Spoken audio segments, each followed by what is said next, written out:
Welcome to Eagle Media. Bigg Boss Telugu హిస్టరీలో తొలిసారి season 7 లో వైల్డ్ కార్డ్ ఎంట్రీ అనే పద్ధతి పెట్టారు. ఇది బాగానే వర్కౌట్ అయిందని చెప్పాలి. ముఖ్యంగా అర్జున్ అంబటి హౌస్ లో అడుగుపెట్టిన తర్వాత టాస్కుల్లో మిగిలిన కంటెస్టెంట్లకి గట్టి పోటీ ఇచ్చాడు. కానీ మధ్యలో రావడం వల్ల ఓటింగ్ విషయంలో అర్జున్ కి దెబ్బ పడింది. దీంతో టాప్ 5 లోనే వచ్చేశాడు. అలానే మరో కంటెస్టెంట్ అశ్విని కూడా ఉన్నది కొద్ది వారాలే అయినా తన అందంతో ఆడియన్స్ ను ఫిదా చేసింది.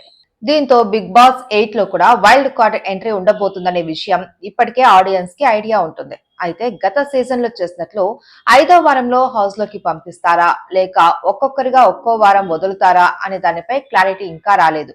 కానీ హౌస్ లోకి అడుగు పెడుతున్న కొంతమంది వైల్డ్ కార్డ్ కంటెస్టెంట్ల లిస్ట్ అయితే కన్ఫర్మ్ అయింది. ఆ విషయాలేంటో చూద్దాం. ఇప్పుడు మనకున్న సమాచారం ప్రకారం ఈసారి హౌస్ లోకి కొత్త కంటెస్టెంట్లతో పాటు గత 7 సీజన్లలో ఆల్రెడీ హౌస్ లోకి అడుగుపెట్టిన కొంతమంది కంటెస్టెంట్లు కూడా ఉండబోతున్నారు. ఇందులో ముగ్గురు ఇప్పటికే కన్ఫర్మ్ అయ్యారు. అందులో మొదటి క్యాండిడేట్ జబర్దస్త్ రోహిణి. గతంలో బిగ్ బాస్ సీజన్ 3లో రోహిణి మెరిసింది. టాస్కుల విషయం పక్కన పెడితే హౌస్ లో కామెడీ మాత్రం గట్టిగానే చేసింది.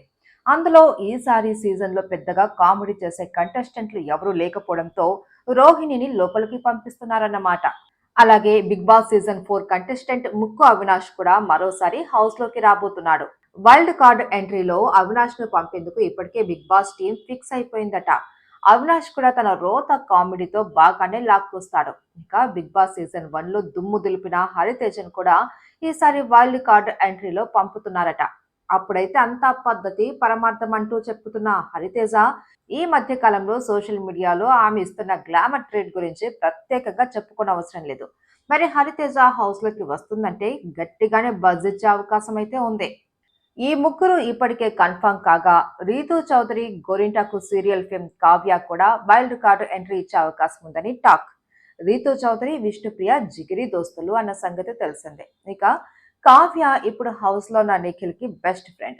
వీళ్ళిద్దరూ లవ్ లో ఉన్నారంటే ఎప్పటి నుంచో రూమర్లు కూడా ఉన్నాయి. కానీ దీనిపై వీరిద్దరూ లేదు లేదు అంటూనే ఇప్పటి వరకు లాక్కొచ్చారు. మరి హౌస్ లో సోనియాతో బాగా క్లోజ్ గా ఉంటున్న నిఖిల్ పరిస్థితి కావ్య వస్తే ఏమవుతుందో చూడాలి మరి.